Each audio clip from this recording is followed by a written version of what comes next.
Death at Gallows Green, Chapter 52. And what is better than a good woman? Nothing.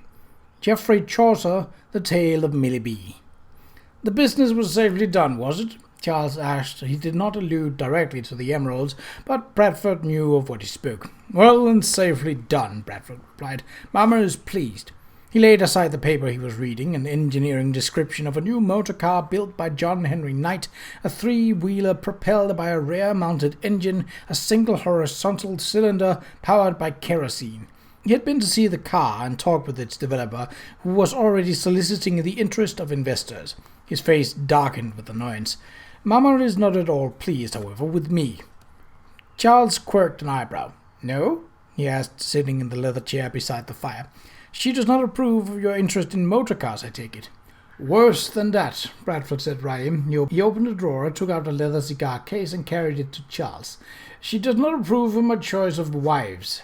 I have my pipe, thanks, Charles said absently, shaking his head to the cigars. She does not approve of Miss Audley. Unfortunately, no. Bradford took a cigar, lit it, and sat down across from Charles. It appears that the lady is too modern for Mamma and a little too common. Charles gave an odd chuckle. Too common, eh? Your mother has interesting standards. Bradford pulled on his cigar. It's very annoying, he said. The conversation with Mamma had taken place several days ago, but he was still stinging from the effect. It seemed to me the perfect answer to a vexing question. A lady of means whose property adjoins that of the manor, whose person is reasonable, attractive, and whose wit— He waved his cigar. You understand. I do indeed, Charles said soberly. Property, proximity, personableness. It would seem that your mother would applaud your choice. Bradford sighed. So it would. However, she does not. She has forbidden it. Owing to— Bradford stood and paced restlessly to the window, which gave onto the green slope of the west lawn. Eleanor and Patsy, his younger sisters, just returned from Paris, were playing a savage game of croquet. Owing to Mamma's assessment of the lady's costume and character, he said, feeling petulant. She wears bloomers and rides a bicycle, and there was apparently some sort of rumor about her and the constable. He went back to the chair and dropped into it, stretching out his legs. Charles did not respond immediately. When he did, his voice was serious. And do you intend to respect Lady Henrietta's interdiction? Bradford laid his head back against the chair and frowned at the ceiling. Respect it. Of course I will respect it. I could not marry someone of whom Mamma and Papa did not approve. Mamma would make life impossible for us both, and Papa would very likely cut off my allowance. And what of your heart? Charles' question was mild. My heart? Bradford gave a short laugh that expressed only a small part of the bitterness he actually felt. Is any man in my station allowed to have a heart? If I am to marry, it will be someone like Hermione Paulette or Madeline Dyke, neither of whom has the wit of a windlestraw. He pulled on his cigar and blew out a puff of blue smoke. If I marry, which I doubt, he added, staring up into the cloud. The idea of it puts me in a cursed funk. I cannot abide a witless woman. Charles stood. I take it then that you did not call on Miss Audley, as you planned. Bradford shook his head gloomily, reflecting that he had acted a cad. Sent her a note saying I'd been called to London. Cowardly, of course, he sighed, but what could I do? What indeed, Charles said. Bradford stirred uncomfortably. My most immediate problem is how to repay the money you loaned me.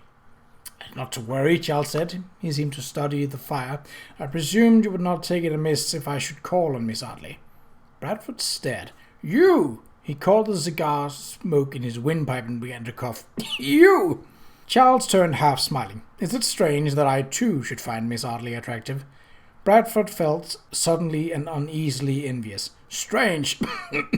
Not strange, old chap. Utterly mystifying. He went to the sideboard, unstoppered the whiskey decanter, and poured 2 glasses. I'd given you up for a bachelor, and now to find that you fancied the very woman to whom I have yielded my heart. Charles' eyes were merry. If you would pardon me, Marston, your heart has the constancy of a crocodile, and about as much tenderness, and I have remained a bachelor until I found a woman worthy of my interest. Bradford turned, glasses in hand. Worthy of your interest, Charlie, my dear fellow. She's a peach, as the Americans say. A good woman, a fine woman. The two of you should be damned happy together. If she'll have you, that is. He handed one of the glasses to Charles. "But what of the constable? Are you not concerned about their rumoured connection?" "The constable is to marry the widow of the murdered sergeant," Charles said. "So the way is clear for you." Bradford lifted his glass. "But she still may not have you. She's a deuced independent woman. Worst I've ever met. And too clever by half. But I'll drink to your success, Charlie, my boy." "Thank you," said Charles, and they drank. This concludes the second installment in the Victorian Mysteries written by Robin Page.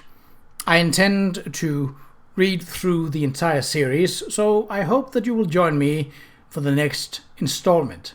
But until next time, take care.